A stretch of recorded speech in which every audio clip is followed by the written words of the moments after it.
Watch this.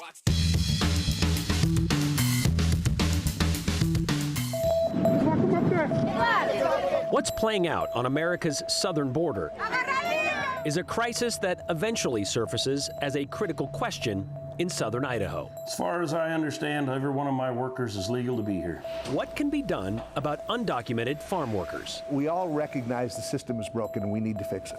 But so far, D.C. hasn't been able to fix the dilemma facing Idaho farms. Yeah, 90% of our workforce is foreign-born. The problem isn't new, and neither is the solution. But 90% of those people that I talk to, citizenship is not the big thing. They just want to work. And they're working in jobs that Americans won't fill. And what about those who do fill those jobs? Muchas de las veces los americanos, yo pienso que en veces nos detestan por estar aquí. Even though Americans, let's just deport them all because they came illegally, rely on them to be here every day. How much are you willing to pay for milk? How much are you willing to pay for any other commodity? Today, we're taking a look at the latest attempt to fix immigration. Politics aside, I'm tired of hearing the rhetoric. And sustain an Idaho industry. Our domestic workers, I feel like they deserve to be able to work in Idaho without living in fear if they're going to be deported. Agriculture. It's still Idaho's #1 industry, the single largest source in the state's economy. It brings in 20% of the Gem State's gross revenue each year. And potatoes, those are only part of the story. We're talking wheat. That's one of the big deals, where Idaho's consistently one of the top producers in the country. Sugar beets, yep, we're #2 in that. Then it comes to, how about dairies? Idaho ranks 3rd when it comes to dairies, by the way, behind California and Wisconsin. Idaho dairies produce 13 billion gallons of milk every single year, and they're all over the place. You ever driven by a dairy or spent any time on a dairy? You've likely smelled it, I'm sure, as you've driven by. But you ever stopped and just kind of taken a tour? You recognize all the people who work these farms? Do you see them there? Family-owned or otherwise, the overwhelming majority are staffed by people who are not from this country. Where do they come from? Well, nearly all come from the other side of our country's southern border. Back in July, just days after the end of another National Dairy Month, Idaho Congressman Mike Simpson, he tweeted out something about his role in the reintroduction of the Farm Workforce Modernization Act. This is what he tweeted out back on July 8th, saying labor shortages in the ag industry create burdens for our farmers and our food supply. There's perhaps no more important facet of immigration reform for Idaho and its economy than providing a stable and secure ag workforce. Congressman Simpson called out anyone who doubts its importance by saying, just ask a farmer and a rancher. You'll learn labor is often their #1 concern. You'll notice the word reintroduce. That's what we use, the term reintroduce. It was used in reference to the Farm Workforce Modernization Act. That's because this bill was first introduced in 2019 and then again in 2021. Both times, it has gone nowhere.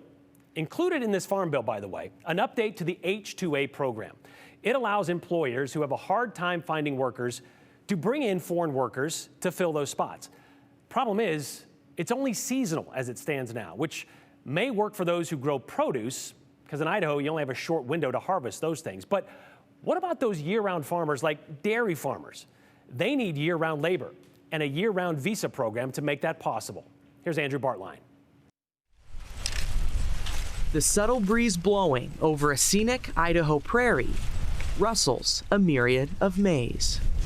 A seasonal sound so sweet. I can't imagine raising my kids any other way than what I've done. A homegrown nod toward the template of self-sustaining. Because the dairy, it's dependent daily, a year-round operation. When you have a connection to the land or you have a connection to livestock, it's more than a job, it's a life. One this Idaho farmer's fueled and for 3 generations. There isn't a single job that I ask any of the guys to do that I or my dad or my son wouldn't do in their stead.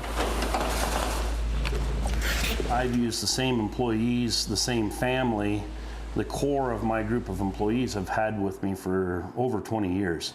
To protect his employees from any possible repercussions, we chose to keep this conversation anonymous. I mean, in the 20+ years that we have used the H-2A program, I have had one American applicant that has come to me for a job. And once they got on farm, they worked one day and never showed up again. The H-2A program. Congress created it in 1986 as part of the Immigration Reform and Control Act. It's a seasonal work visa program for unfilled agriculture jobs, naturally posing a perpetual problem. So with a dairy that's year-round, you need year-round employees. You can't have your guys going home the 15th of November and then not able to come back up until February or March. What do you do in the interim 4 months? It's untenable that way.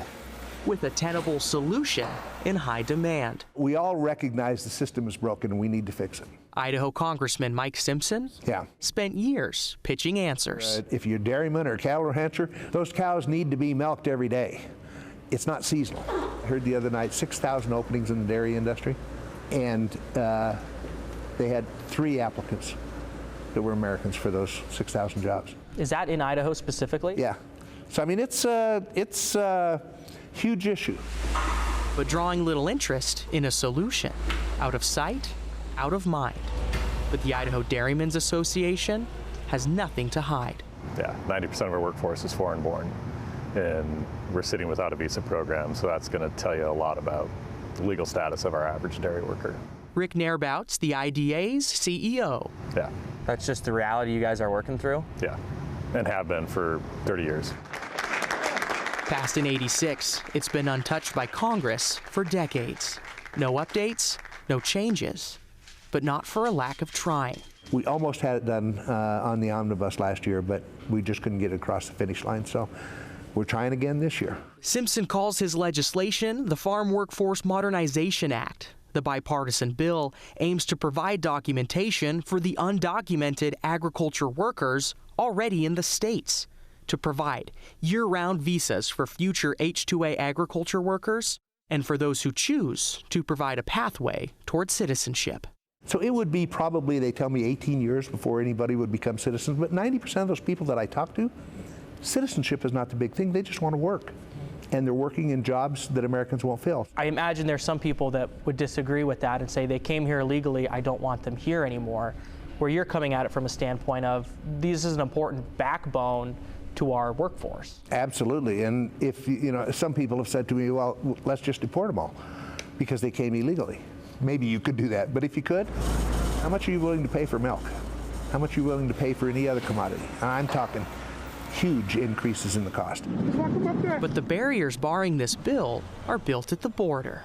Bad actors, traffickers, cartels, they're all contributing to the connotation of immigration. And until you can control that border, you're going to have a tough time passing anything that has the word immigration attached to it. And that's unfortunate. That's the political environment that we're in. Political to the point where the U.S. Senate hasn't even voted on Simpson's bill. The House passed it twice. Can Idaho's dairy industry exist without undocumented workers? No. Current state of play, without access to a visa program, we would not be able to milk cows and do the day-to-day business of dairy without the Hispanic workforce that's here today. The very workforce Idaho's economy depends on every single day. The same workforce the U.S. immigration system refuses to accept. As far as I understand, every one of my workers is legal to be here. We collect taxes on everybody that works for us. Those taxes are paid to the government, and if there's something wrong with the paperwork, that's on the government side for them to figure it out. Don't ask, don't tell.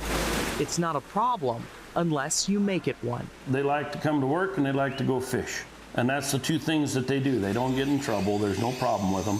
And then they go home, they finally have to have a touchback, and then they can't come back up. And they ask me, hey, can you bring me up through the H-2A? And I'm like, I'm sorry, I cannot. A skilled worker taken from a local family business for seeing their own family back home. Politics aside, I'm tired of hearing the rhetoric, you know.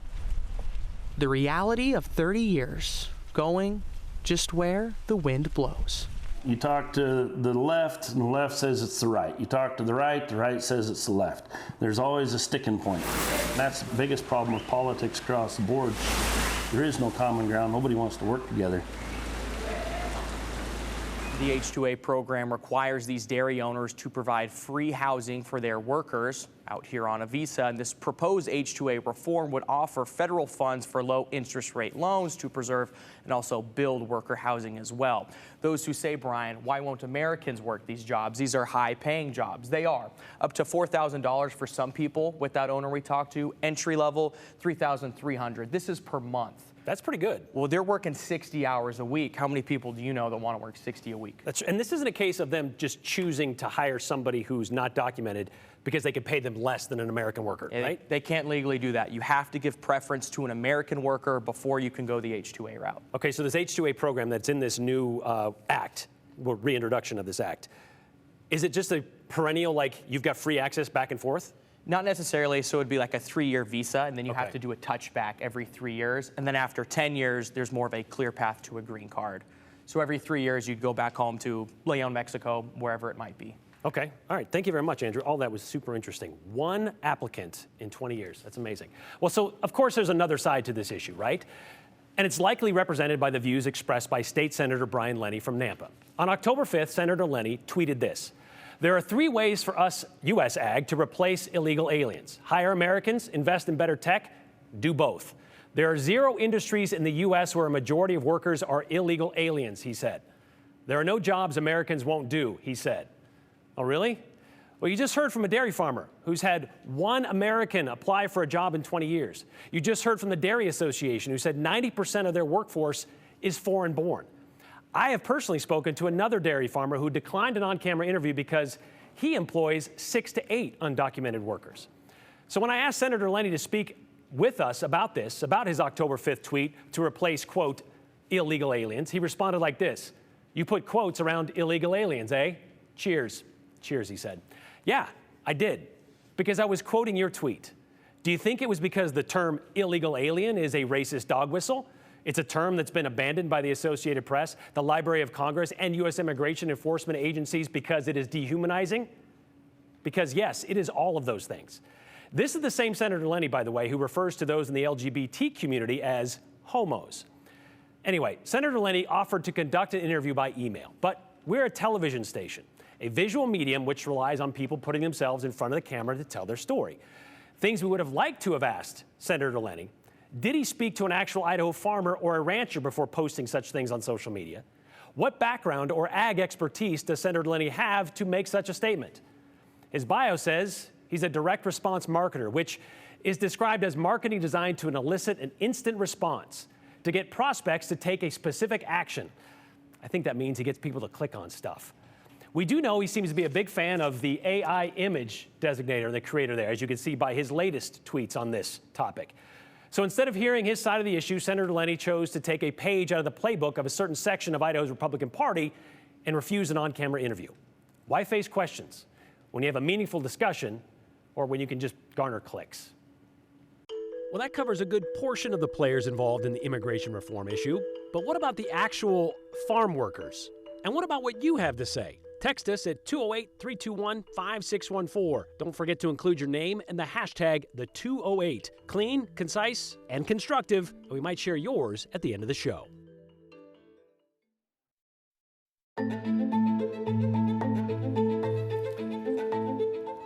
Okay, so we've heard from an employer, a politician, and a lobbyist. What about the people doing the actual work? We're able to speak to a couple of farm workers under the condition we keep them anonymous. And they say their fear, well, that goes beyond being deported. It also comes with not being able to advocate for better working conditions, which, as you're about to hear, well, they're extreme. Brenda Rodriguez brings us their story. It's harvest season, which means crops like sugar beets, potatoes, and onions are being pulled from the ground. This time of year, the daylight hours get shorter, but for those who work out here, the hours on the job remain just as long. For some farm workers, Paramos y dice, okay, it isn't your typical 8-hour shift. agarren su break, 15 minutos. Es lo que nos dan. Some days last 12 to 16 hours. Pero para todo el día. Sí. Oh, wow. Sí. It's a job only a few can take on. porque pues te bañas en sudor toda, porque ya aparte el polvo que sale te pica, a algunas personas les da alergia. Mari is from Mexico. She's been living and working in Idaho for more than 15 years. Y a veces pues te resbalas y te caes y pues te lastimas un pie o algo, pero pues a pesar de todo eso necesitamos trabajar. Almost as long as Ana. Me voy a la papa, que es la papa temprana. It's been 2 decades since she left Mexico to work the fields in Idaho. Es en la noche y pues también es de estarla limpiando, sacando basura, botes, papa podrida, todo eso.